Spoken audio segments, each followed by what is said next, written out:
You gotta picture this. You've played in 3 Super Bowls, raked in millions, lived in houses most folks only dream about. Then one morning you find yourself waking up under a bridge. It's not because someone stole your money or pulled a fast one on you. You spent every last cent yourself. These aren't stories about bad luck. These are about guys who went from being rich to living on the streets, all because of their own choices. Today, we're diving into the stories of 5 NFL players who lost everything, not just money or fame, but their homes too. Not just broke, homeless, sleeping in cars, crashing under bridges, or moving back in with their parents at 35. At one point, they made tens of millions. Still, they ended up with nothing. No savings, no house, no backup plan, just the clothes on their backs, and all the regrets that come with it. 1. Jackie Wallace. Let's start with Jackie Wallace. His story really knocks you off your feet. The guy played in 3 Super Bowls, not 1, not 2, 3. Super Bowl 8 and 9 with the Vikings, then Super Bowl 14 as a Ram. 6 years in the league, 70 games, 11 interceptions. By the age of 26, he'd stood under those blinding lights 3 separate times. But it fell apart fast. After that last Super Bowl, in the locker room, Wallace blew up at his coach. He flat out told him, "Kiss his ass." That was it. The Rams dropped him that offseason and left him out of the ring party. Just like that, the ride was over. From there, everything unraveled. Jackie took a job out on an oil platform. Then his mom passed away. After that, he just wasn't the same. He started drinking, slipped into crack, then heroin. He didn't just lose his career, he disappeared completely, vanished from everyone's radar. Flash forward to 1990. A photojournalist named Ted Jackson is out in New Orleans, covering homelessness. Under a bridge, a guy calls out, "You ought to do a story about me." Jackson asks why. The man says, "Because I've played in 3 Super Bowls." Of course, Jackson thinks it's nonsense, but back at the paper, he looks it up. Turns out, it's true. Jackie Wallace, 2nd-round draft pick, 3 Super Bowls, living on the streets. That photo? It spread everywhere, even before the internet times. For a while, Jackie turned things around. He got sober, married, bought a home in Baltimore, and stayed clean for 12 years. Then in 2002, after a fight with his wife, he slipped again. Back to New Orleans, back to crack. Gone, just like before. This time, he disappeared for over 10 years. Finally, in 2019, a reporter found him alive, still hanging on. But the money? Long gone. 3 Super Bowls, and ended up living under a bridge, twice. People think, you make it to the Super Bowl 3 times, you never have to worry about life again. Maybe that would have been true if addiction didn't cut him down. Jackie Wallace didn't lose everything to a crooked financial planner. He lost it to drugs that took away his money, his family, and his sense of self, twice over. His NFL checks burned out fast, but the addiction stuck around for decades. 2. Warren Sapp. Let's talk about Warren Sapp. His story isn't your average tale of someone blowing money. This guy lost $58 million, every cent.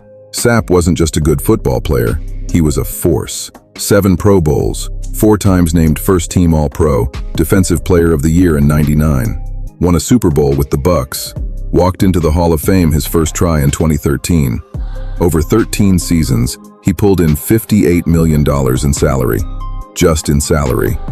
Fast forward to 2012. He files for bankruptcy. He's $6.7 million in the hole. He's got $6.45 million in assets, mostly his Florida home, which was about to get taken by the bank.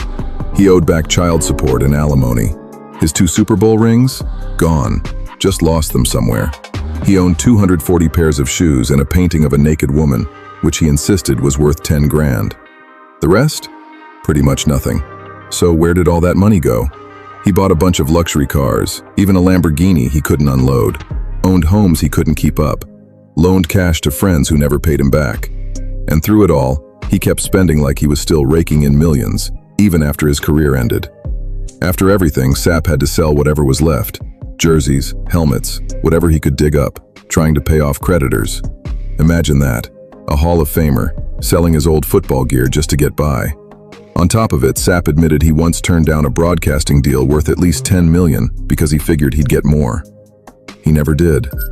That one decision could have changed everything. Losing $58 million isn't a small mistake. That's enough money to set up generations. Sapp wasn't scammed, and no financial advisor drained his account. He spent it all himself. And when the paychecks stopped, the spending didn't. That's what most people miss. It's never just about how much you earn. It's about what you do when those checks stop coming in. Sapp? He just never stopped. Fellas, if these stories are hitting hard, hit subscribe right now. Every week we cover the NFL stories nobody tells. The money, the meltdowns, the truth. Don't miss the next one. 3. Chris McAlister.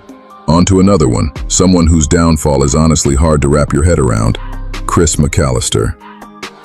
This guy was a 3-time Pro Bowler, won a Super Bowl with the Ravens back in 2000, and for a while he was one of the best cornerbacks in the game.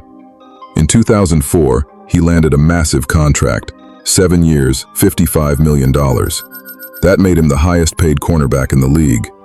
By the time he walked away, he'd earned over $51 million.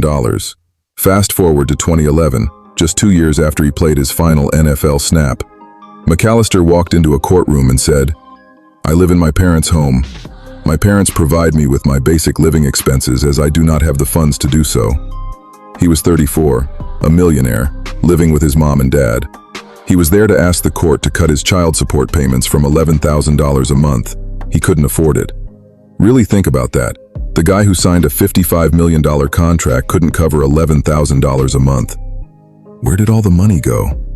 McAlister never laid it all out, but court records pointed to big spending, some failed real estate deals, and child support piling up thanks to several relationships.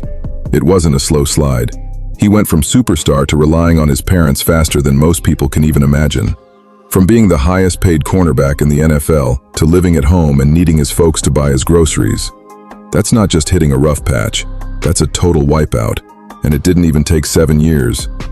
One day he's on top, the next he's sitting at his parents' kitchen table, unable to pay what he owed his kids. Over $51 million earned, and now he needs his mom to buy him dinner. 4. Rocket Ismail. Let's talk about a guy who just couldn't stop chasing more. Raghib Rocket Ismail. This was the fastest man in college football, Notre Dame legend, 2-time All-American, nearly took home the Heisman. Everyone just assumed he'd go number 1 in the 1991 NFL draft. But out of nowhere, he chose the Toronto Argonauts in the CFL, signing for $18.2 million over 4 years. Nobody in football had ever made that kind of money. He did play in the NFL. Raiders, Panthers, Cowboys. Dallas paid him $21 million over 7 years. Add up both leagues and Ismail made tens of millions. And here's what's wild. He never actually declared bankruptcy. So what happened? It wasn't one huge scam that brought him down. It was a dozen bad decisions. He put $300,000 into a rock and roll cafe that never opened, money into a religious movie, a music label, prepaid phone dispensers, cosmetic surgical supplies, a souvenir calligraphy business, even a specialty mouthguard set him back $250,000. Ismail kept investing in things he didn't understand, pushed by people he barely knew. No one ever taught him what to actually do with money. He summed it up himself. He went to a meeting with J.P. Morgan, and to him it was just Charlie Brown's teacher. Complete nonsense. I started with this $4 million base salary, and then I looked at my bank statement and I just went, what the? The money was just gone. He couldn't even trace where it went. Now, Ismail never ended up homeless. But here's a guy who went from being one of the richest athletes alive to honestly having no clue what happened to his fortune. That's the real nightmare, when your money just vanishes and you have no explanation. He didn't bottom out the way Jackie Wallace did. Wallace could at least point to drugs and say, "That's what ruined me." Ismail can't even name his demon.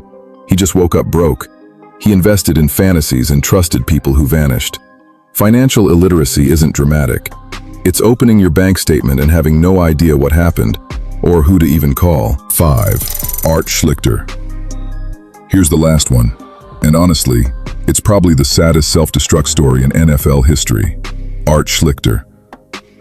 The Colts took him 4th overall in the 1982 draft, a quarterback you're supposed to build a team around. Teams chase guys like this. GMs will trade away years of their future to get a shot at that kind of talent. But Schlichter didn't throw his career away on drugs, wild parties, or flashy cars. He lost everything to gambling. This started long before the NFL. Back at Ohio State, he was already hooked, placing bets even in college. The NFL should have been a new chapter, but it just made things worse. In his rookie year, he actually got suspended for betting on NFL games, his own league. The league hadn't seen anything like it. He went to counseling, got reinstated, and still couldn't stop.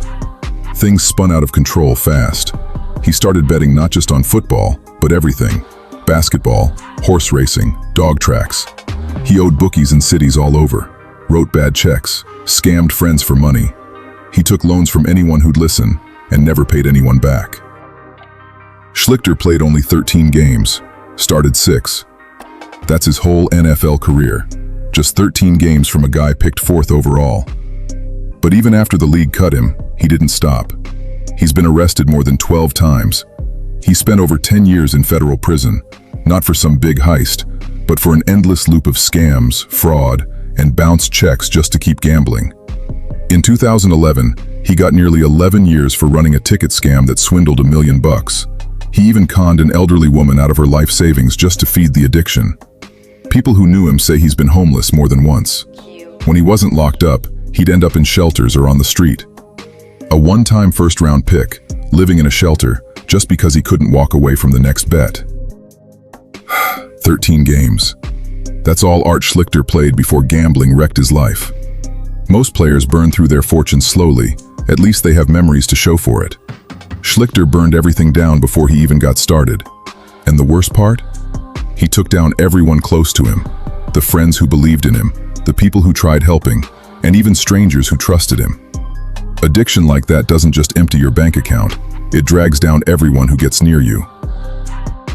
All right, fellas, 5 stories, 5 different ways to crash into the same wall. Jackie Wallace? Played in 3 Super Bowls, but still ended up living under a bridge. Not once, but twice. Warren Sapp made $58 million and managed to lose every bit of it. McAlister signed a $55 million contract, then had to move back in with his folks. Ismail watched his fortune disappear, and he can't even tell you where it went. Then there's Art Schlichter, who threw away a franchise QB career and 3 decades chasing that next bet. None of these guys were robbed or scammed. Nobody pushed Jackie Wallace under that bridge, and nobody forced Art Schlichter to gamble. Their talent got them in, the money showed up, but they tore it all apart themselves. Every single downfall was by their own hand. It kind of smacks you in the face. NFL money only lasts if you've got the discipline to handle it, the knowledge, the right support. Because when that money goes, it doesn't trickle away, it disappears. And the league isn't coming back to rescue you. So, let's hear what you think. Which story hit hardest? Drop your thoughts in the comments, and make sure to subscribe so you won't miss the next one.